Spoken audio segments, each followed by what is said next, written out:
Greg, would you like to share what some of those early signs you saw in Madsen were? Sure. So Madsen's my wife, all-city math champion, great, strong in math, and playing like Yahtzee, adding up the numbers. Instantly, she used to do it in her head, and I noticed she got her phone and started to add up the numbers. Now, at the time, I wasn't aware that that was an early symptom, but as things went on, her ability with numbers got more and more difficult. But that was the first sign. It was very early. Yeah. Dr. Nash? Yes, I always say that I was accidentally diagnosed. My mother and younger brother died from Alzheimer's disease, and I decided when I reached the age of 60 that I was going to be followed by a primary care neurologist on a regular basis. And the moment I had a problem, I was going to quit practicing. So I volunteered to be in the Alzheimer's Disease Neuroimaging Initiative, ADNI 2, at UT Southwestern in Dallas. And I went up, and I remember sitting in the chair and looking out the window, and I was doing the neuropsych exam, and they gave me like 15 words, and I could remember about half of them. And 2 years before, I'd had memory testing for my long-term care insurance, and I got everything right. I got a perfect score. And from there, I had a lot of spatial problems on the neuropsych exam. A lot of the spatial parts, I had difficulty doing them. And I knew, I remember getting cold and sweaty, and I knew that was a moment. I meant, I've got it. And so I talked to my wife and my nurse and family, friends, and fellow doctors that I worked with, and no one ever noticed anything. Patients hadn't noticed anything. I'd noticed a few things, real subtle, but I remember there's some patients I knew real well, and they came back for follow-up, and I didn't remember seeing them, but there it was. That's my handwriting.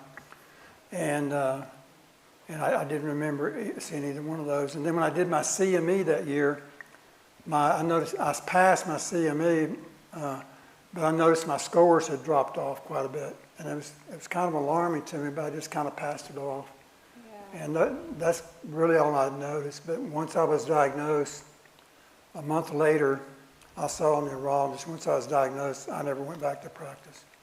Yeah. No, that had to have been so hard to realize that and to stop working. So, you kind of touched on this, Dr. Nash, but Greg, for yourself and Madsen, was it something that you noticed first or recognized? Was it something that she was starting to struggle with and she later came to you to share, or how was that conversation? So her dad had Alzheimer's. She was petrified of the thought of ever getting Alzheimer's. So it was something that, very fearful, but something she would never admit, and certainly something she'd never talk about. When we noticed it, she mistook our daughter for her sister and had started to have a conversation with our daughter Jay, calling her Diane, and it went on for probably only a minute, but it was just, that was the first sort of, this isn't good. And so that was the first time I was sort of like, this could be a problem. Really aware. And Sandy, Dave, Sandy, I think it was you that first noticed challenges at work. Did anyone else you work with notice, or? No, I think I bluffed. No. I really. Yeah. Oh, thank you for sharing that. I think a lot of people can relate to that. Well, when you first noticed Sandy, was there any barrier to, having that initial conversation with your doctor? Were you able to have that conversation, easily get an appointment? Yeah, I think that you might remember better than I did, but it seems like to go to the doctor and to have a checkup and to have that, now we're going to have a certain number of questions and answer these questions, and you all know, I'm sure, all those questions, but it seemed as if I just wanted to be, get an A+ on the thing, and I really thought, okay, I'll do real good. And then they said, we want you to remember these items, this many items, and suggested that I remember them till the end, and I couldn't, of course. And I thought, oh, you know I'm smart. I know I can do these things. So it was kind of shocking to not have the capacity that I used to have when it came right down to it. Shocking and probably scary too. Well, yeah, certainly wasn't me. I didn't, I could do it. Dave, did you want to add anything? Were you at that initial appointment or? Yeah, I noticed between Sandy's conversations of having difficulty remembering, important things about her clients, which, was a new thing, but it was continuing and maybe getting a little worse. And then I noticed at home, maybe she'd forget a few things that she normally wouldn't. It was just enough to kind of add up to a point. And I went through her papers and I found, her doctor visits when she went to her primary care physician. She had a number of things to go over, and one of them was memory loss. I saw it in there, and there was a referral. One of the referrals was to a geriatric doctor. And I remember that I pressed talking to the doctor about it. I know that Sandy didn't want to do it. It wasn't acute. It was problematical, but getting to that point, and I'm saying we have a memory, situation here that needs further looking at, and then we got a referral. So that was part of the process. Thank you both. Greg, what was that or was there any barrier to having that initial conversation with the provider? As I mentioned, Madsen was so fearful. The last thing she wanted to do was get checked. So biggest barrier was her, just to say, hey, I think we should check this out. And she pushed back for probably 6 months before I was able to get her in. Wow, okay. And Dr. Nash, I know your situation again was a little unique, but. I've always been proactive, and I always knew I was going to get it. And so, since I was in the clinical study, I saw the neurologist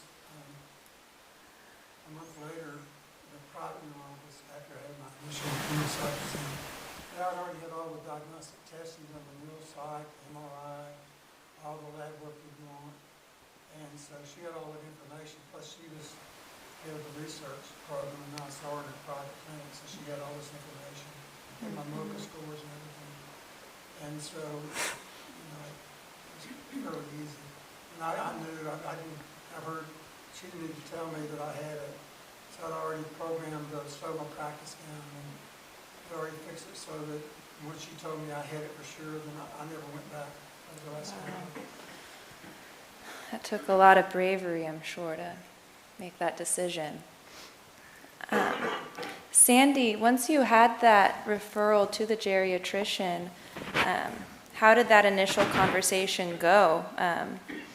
Was there anything specific you discussed that was helpful or not? Well, I sort of kept joking around, like, why don't you ask me the question in this way, then I could tell you all about it. And, I tried to bluff my way through, but that wasn't going to work. And I'll tell you, I can't remember what else. So okay. There's an example right there. Dave, is there anything you wanted to add about how that initial appointment with the geriatrician went? Well, the initial appointment, it was a series of things, because I think they did an MRI, they did an assessment on paper, that sort of thing, question answers. And basically, the MRIs came out, I don't know the technical term, but they were not definitive of anything. In other words, she says, you're a certain age, that could be anybody at your age. So we were sort of left with, a question mark, but nothing resolved whatsoever on that first go-round of visits. Can I ask how long ago that initial visit was? How long ago? About? I think it was 2018. Okay, so a few years ago now. Yeah. Okay. And Greg, once you were able to finally, get Madsen and get in to see a doctor, how was that initial appointment? So this is something from a caregiver's perspective that is really challenging. It's so awkward to be in a doctor's office and the doctor is asking my wife, who does not want to have anything to do with it or Alzheimer's, and the doctor says, "How you doing?" She's smart enough and savvy enough to say, "Everything's great. I'm doing well. Things are fine." And I'm sitting there thinking, can I rat her out in front of the doctor? It put me in a very awkward spot. Yeah. I would have much rather had someone pull me aside, have me be able to articulate clearly what I'm seeing, because I can't do that in front of her. I think it's a really good point, and I've heard that a lot in working with different families, so thank you. Greg, what was the hardest part about that appointment for you and Madsen? If you want to share, Yeah. Greg? Yeah. For me, the hardest part is in the medical community. The doctors are so busy. The time it took from one appointment to the next was just daunting. And it was very emotionally difficult trying to kind of get the assessment. So, and really, realistically, from a layman's perspective, it really seems like if something were set up where you can go in and just have everything done in a week rather than 6 months. I don't know if that's feasible or possible, certainly to get back test results, but it really was strung out, mainly because your system is so bogged down, and I understand that, but that was the hardest part. Yeah, definitely. Sandy, Dave, what was the hardest part about that initial appointment for both of you? Well, I just wanted to bluff. Yeah. Truly, I just wanted to pass the test, just. Yeah. So just facing it almost was the hardest part. Yeah. Yeah. I would say the initial, reaction to that was concern, but not having any direction of anything. So it was kind of like, well, just wait or whatever, because we had there was no diagnosis, there was nothing else given to us as a resource or anything, I don't believe at the time. It really took the next visit. Is that okay to talk about now? Or? Yeah, go, of course. Because we went a period of time, I don't remember, it might have been a year, it might have been some in that time frame, like let's see the geriatric doctor again, and for reassessment. And I had felt that Sandy had more memory loss than she did. That was my sense. Sandy, I don't think she had a sense of it herself. I was just skating along. And so it was difficult to do that. I had to kind of be the person to, kind of push a little bit, like, come on, San. Yeah. Like ratting her out. It was like you said. Yeah.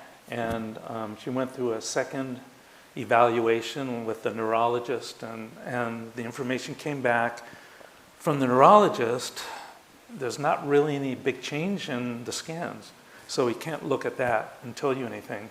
But when she did the little tests, memory tests, they go, oh yeah, last time you got all 5 words right, this time you got 3 or 2 or whatever. And in talking with her, they found that they could see a change. Okay. So now we were at that point. And that was about a year apart between appointments, Yeah, about you said? a year. And for that appointment too, or after that initial appointment, so you got kind of a vague diagnosis, or not really any diagnosis, and you were, just to clarify, you were kind of sent home without any real changes or recommendations until you went back for that second appointment? Yeah, pretty much. Okay. Wow. So you really had to advocate for yourselves. And just wanted to circle back to Dr. Nash, if you wanted to, again, add if there was anything that was challenging or difficult about that initial appointment or your initial conversation. I think mainly what I said now. So I was supposed to be in the normal control group, so they put me in the MCI group, and I continued on. So I was there fairly regularly getting, MRIs and blood work and neuroscience. So I had all those things done, and my wife had to go with me every time. So that was monitored. I was being monitored. I will say that my memory continued to drop off over the next 3 years. My MoCA scores kept dropping off, and about 3 or 4 years in, they leveled off, and they since climbed back up again. Okay. Wow. And was there anything that you wish had been done differently by your doctor?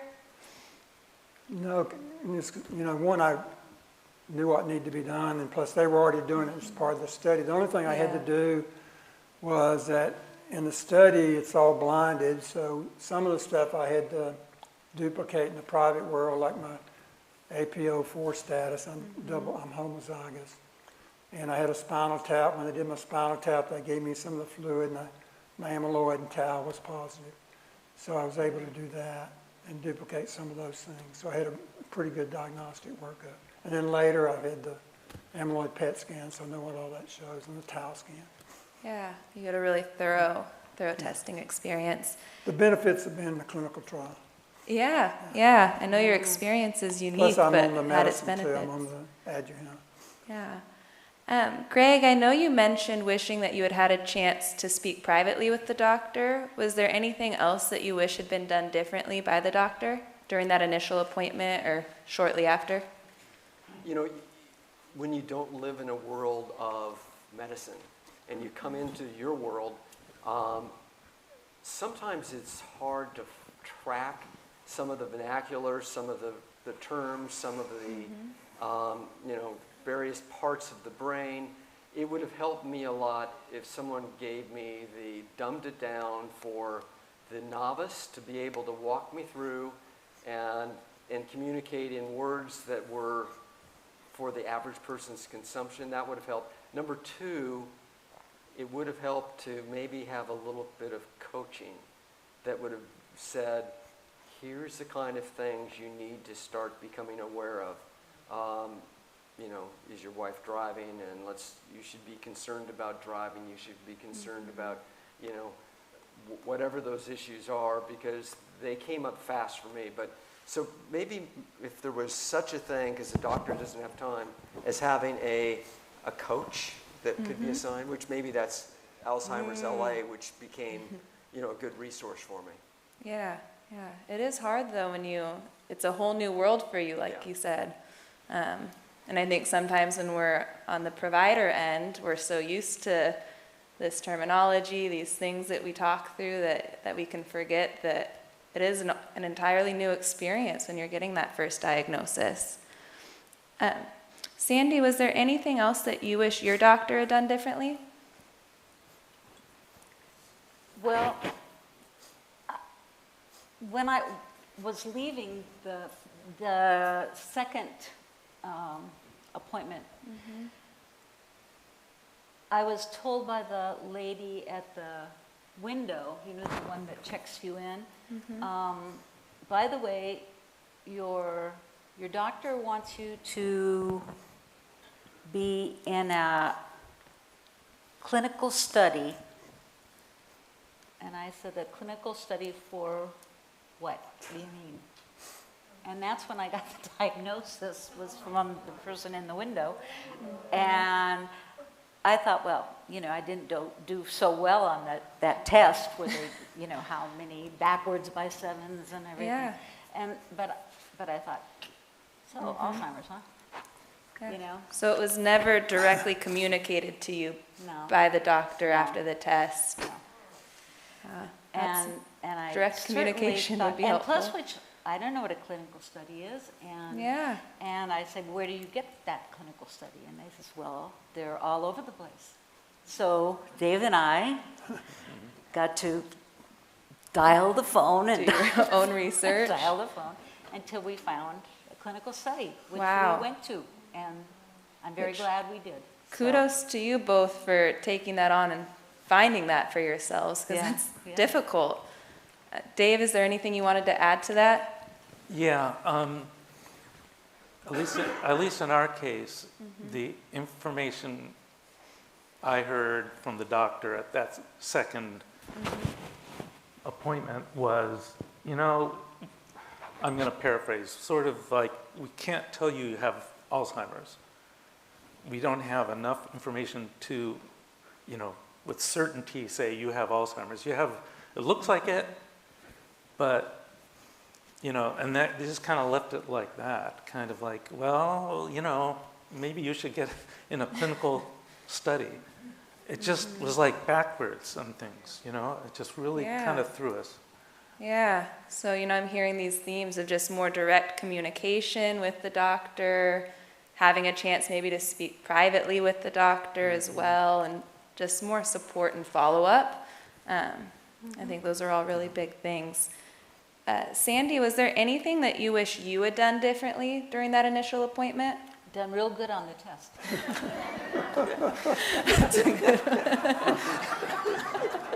That would have been very good. It would have. Dave? I can't top that. No, actually, I mean, I thought back and I thought, you know, we were kind of, if we were consumers of something, we didn't have the background to know maybe to ask and do. So, I mean, I can't say, gee, I wish. I more wish that they had said, you know, this is a certain area, it's not like another disease. You know, you're going to need some time and help, you know, transversing through this, you know, that kind of support. Yeah.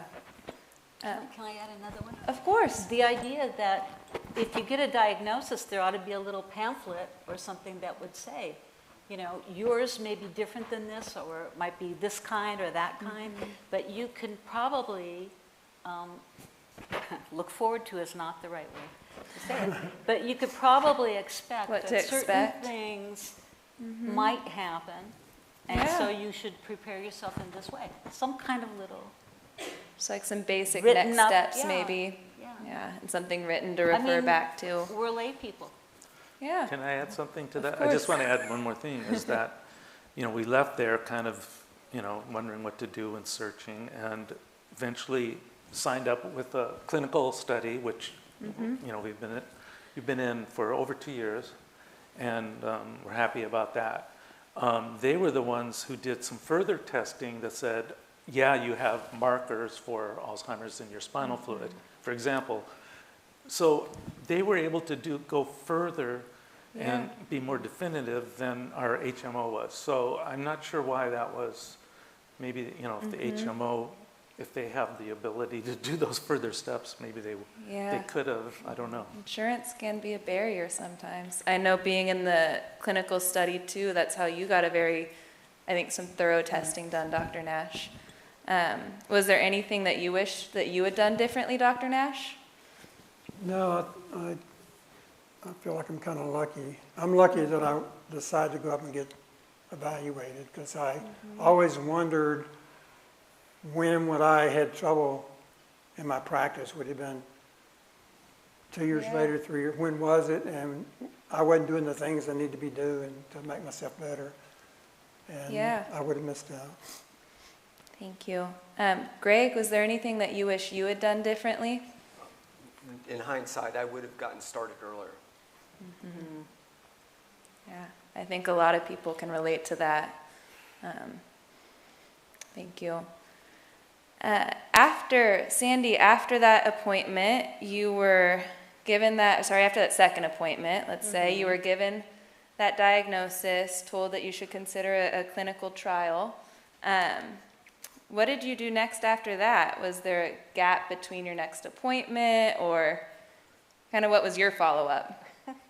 You found a trial? Where do you find clinical trial for Alzheimer's in the phone book? You know, I mean, it was kind of hard, and we called UCLA and we called USC, and UCLA didn't call back, so USC won. By default? Yeah, ironically, when I think it was the UCLA group didn't call back, we called them, say, well, and they said, oh, I'm sorry, we forgot to call you. I thought that was ironic for Alzheimer's. It was just sad, yeah. you know, they're probably very good at a lot of things, but that one little paper that got lost or something. Oh my gosh. And it was a pretty good, heavy-duty. Yeah, do you want to share about the trial you did, Sandy? The Or what? trial that I guess I'm in for the rest of my life is that they did surgery where they stuck a gizmo in my chest. Oh, I'm going to say it wrong. But a little gizmo in my chest, and then it has a tube that goes up my neck, and it connects to, between the two hemispheres of my brain, to the fornix in your brain, and it stimulates it to a level that's correct for me. Do you remember when they, well, there was a machine and they would keep upping it, and pretty soon I was, you know, really, that's too much of whatever that is. So, but when they did that, they suited it to me, and that was after the year, after the first year of having it, and then they adjusted it to be just right for me. Good. And I'm so smart now. No, I'm not really smart, but I'm kind of smart, smarter than I was anyway. Best sense of humor. Let's see, Greg, after that initial appointment, was there, what were your next steps, or what happened next? So we did, I fortunately have an uncle that's at Keck, and he got me in right away when I finally said, here's what's going on. Got the MRI done, and then from the MRI, had it set up with the neuropsychological testing, and then the cognitive neurological, and then did a blood test, did a lumbar tap, did the genetic testing. So, I mean, in hindsight and talking to other people, I've realized I was really treated pretty well, and it probably happened pretty quickly. It's just that it seemed like at the time a long time to get through all of that stuff. So there definitely was a process in place. There definitely was smart people helping us navigate the system. So maybe even just knowing what to have expected, though, like timeline, what tests, all of that, so you could have known that it was a good pace would have been helpful too. Yeah. Dr. Nash, what were the next steps for you after that initial appointment? You stayed involved in that study, right? Yeah, I stayed in the ADNI study for 5 years. I got on Aricept, suffered through the first month, and stayed on it since then. I got tested, neuropsychs, whatever time frame it was, and MOCA tests and MMSE. I didn't like being a patient. I mean, suddenly from being a doctor, I'm thrown back as a patient. Yeah. And we did not do a very good job as physicians in our offices. And then, like I said before, my memory dropped off. It tapered off about 3 years out. I remember my wife was in the room crying with the research director because I had deteriorated some. But I got real aggressive in my health. You know, we had talked about my health, and we fixed I had a low B12 and vitamin D. I fixed all that. And I got pretty aggressive, got real aggressive in my health, physically active, mentally active, socially active. And it's kind of kicked in, and from there, I was able to transition into the biogenes of Ducanumab study, and I started getting infusions back in 2017. And I don't know if you mentioned this. Do you want to share how long ago you got that initial testing done, or that initial diagnosis? It was 2010. Yeah. So 2010, and my memory testing dropped off. That's the only test I get to see is my MOCA test, because when I do the exam, I score it myself. Good idea. I've learned how to cheat and look at the record. But my scores dropped down, and they got down to like 24, 25.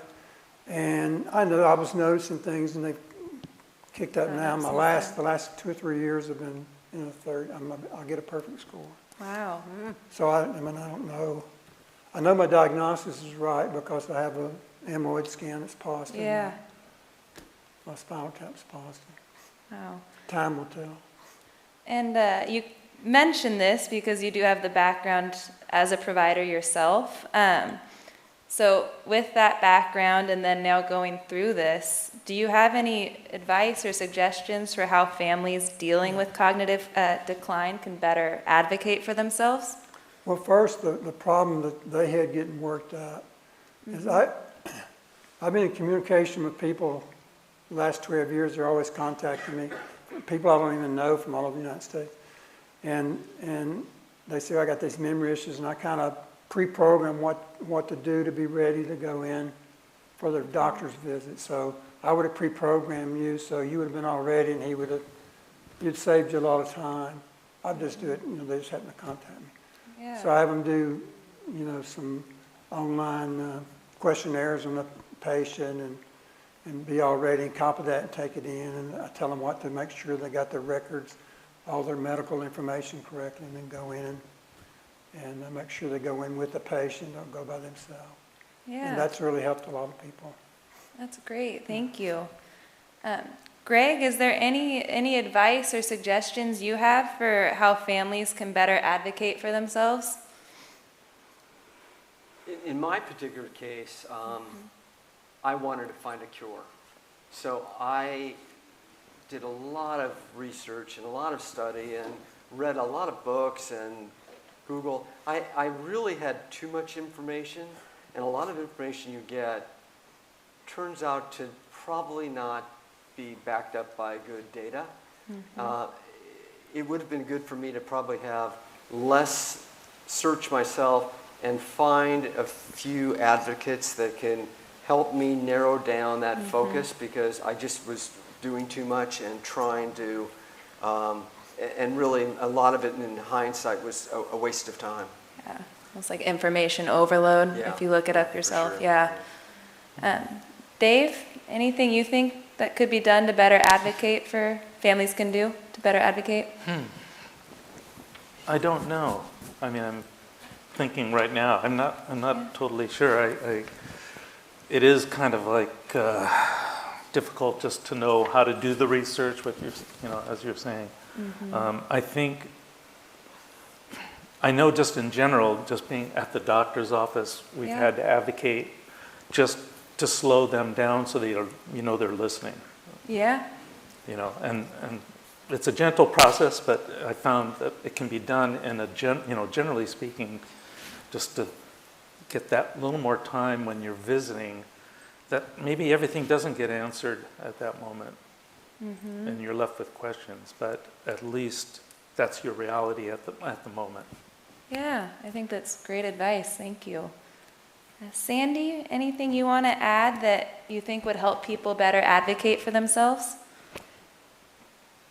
Sure. I think that one of the things that I like to do is take naps. I think, to be able to be in your body and know what's going on, and one day take a long walk together, and the next day take a nap, and the next day read up on stuff, and whatever is, and I think, COVID really helped with what do you feel like doing today, because we're all kind of up in the air with that anyway. But I would say just be true to yourself. I realized that there's a lot of stuff that I'm not going to be doing anymore, but what can I do? What can I do? Yeah. And I ended up writing haikus in my sleep, waking up and writing them down. So, what it's going to be for each person is different. But if they can be creative at the level of functioning they've got, that's going to be really helpful. I think that's great advice. Thank you. And then, Sandy, back to you. Do you have any final thoughts or things that you'd like to share about your diagnostic experience or what this journey has been like so far? When a person gets the news that they have they might have Alzheimer's, they're not just telling that person, they're telling that person about their own children. And one of the things that, you know, I mean, it's a sad thing. It's truly a sad thing to have Alzheimer's. But when you have 3 children and they have children, you realize that landed on you like a giant rock because your whole family is going down the tubes. And that's really hard. I mean, I wish they could say, you have Alzheimer's, but there's a guarantee that your children and your children's children will not have it because of the new studies that we're doing. I mean, I wish there was something like that. But for a mother, at least, and I don't know how it would be for men to hear that same thing. Anything you wanted to add to that, Dave?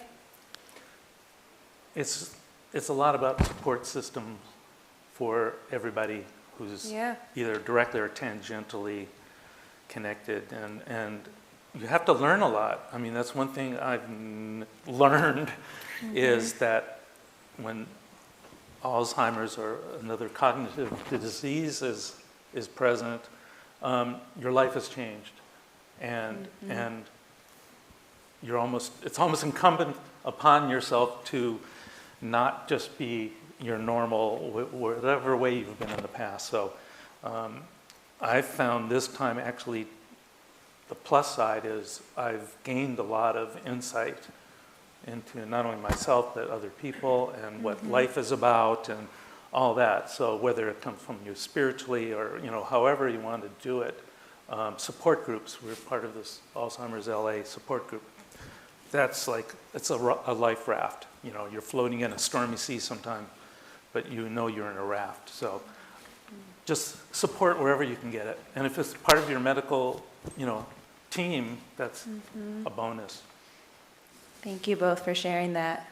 Greg, any final thoughts or things you wanted to share? You know, I'll piggyback on that thought of support group and Alzheimer LA. The one thing they advocated was building up a team. That's been very useful, and just going to these, you know, Zoom talks. There's always someone that's, you know, has the same problem. My wife goes on huge walks all the time. I don't know where she is, but now I've got a tracker because one of the guys in the group said, get this kind of tracker. Driving a car, just how to get her from driving a car when she does not want to give it up. Again, having that support group that can give you input. So what I have found is there's this process we're going through. And for me, these other panelists are doing great. My wife is progressing much more rapidly. And every time I feel like I'm on top of it, things change. So having a support group you can go to and ask those kind of questions are very helpful. So I'd start with Alzheimer's LA as a place to recommend that they go to. Thank you. And Dr. Nash, any final thoughts or things you'd like to share with everyone? I think if you're a provider, you should listen to your patients. You should listen to your patients. If you're a patient and you think you have memory issues, you should get it evaluated as soon as possible. Make sure your provider listens to you. If they don't listen to you, go somewhere else, like these people did. And make sure that you have a good, thorough evaluation done so you know you're accurate. Because it's sad to see people that have some treatable disease that got missed for 5 years because they were told they had Alzheimer's disease. I've seen that happen. And so make sure you have a good, thorough evaluation. Thank you. And also do a clinical trials like we're all in clinical trials. Yeah, that's great. Well, I want to once again thank all of you for joining us and sharing your experiences with everyone. We really do appreciate your time and your honesty. So thank you all.